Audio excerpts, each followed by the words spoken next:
श्री शिवाय नमस्तुभ्यम। प्यारे भक्तों, आप सभी का मेरे YouTube चैनल भक्ति पद पर हार्दिक स्वागत है। आज मैं आपको विष्णु भगवान और माँ लक्ष्मी का एक प्रसंग बताने जा रही हूँ।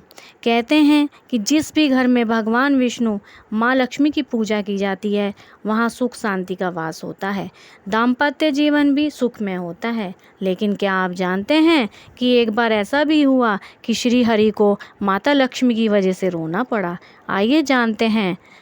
पौराणिक कथाओं में मिलता है कि एक बार श्री हरि धरती पर भ्रमण के लिए जा रहे थे।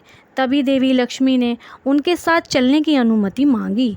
कई बार कहने पर विष्णु ने कहा कि साथ तो चल सकती हो, लेकिन उन्हें एक शर्त माननी होगी। उन्होंने कहा कि धरती पर कैसी भी स्थिति आए, लेकिन उन्हें उत्तर दिशा की ओर नहीं देखना है। देवी लक्ष्मी ने श्री भगवान की शर्त मान लेती हैं और साथ चल देती हैं। कथा मिलती है कि जब श्री विष्णु और माता लक्ष्मी भ्रमण कर रहे थे, तभी देवी की नज़र उत्तर दिशा की ओर पड़ी। उस पर इतनी हरियाली थी कि वह खुद को रोक न सकी और सामने दिख रहे बगीचे में चली गईं। इसके बाद उन्होंने उस बाग से एक पुष्प तोड़ लिया और भगवान विष्णु के पास वापस आ गई। उन्हें देखते ही श्री हरि रो पड़े। तभी माता लक्ष्मी को उनकी शर्त याद आई और उन्हें एहसास हुआ कि उनसे बहुत बड़ी गलती हो गई है। तब भगवान विष्णु ने कहा कि बिना किसी से पूछे उनकी किसी भी वस्तु को छूना अपराध है। हे देवी लक्ष्मी, अपनी गलती को स्वीकार करो। और उन्होंने भगवान विष्णु से क्षमा मांगी। लेकिन श्री हरि ने कहा कि इस गलती की माफ़ी उस बगीचे का माली ही दे सकता है। उन्होंने कहा कि अब उन्हें उस माली के घर दासी बनकर रहना होगा। देवी लक्ष्मी ने उसी क्षण गरीब औरत का रूप धारण कर लिया और सीधे माली के घर पहुंच गई।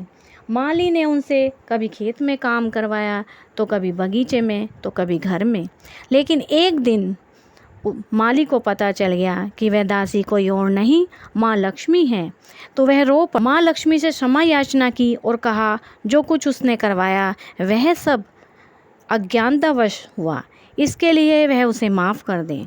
माँ लक्ष्मी ने मुस्कुराते हुए कहा, जो भी हुआ वह नियति थी, इसमें तुम्हारा कोई दोष नहीं है।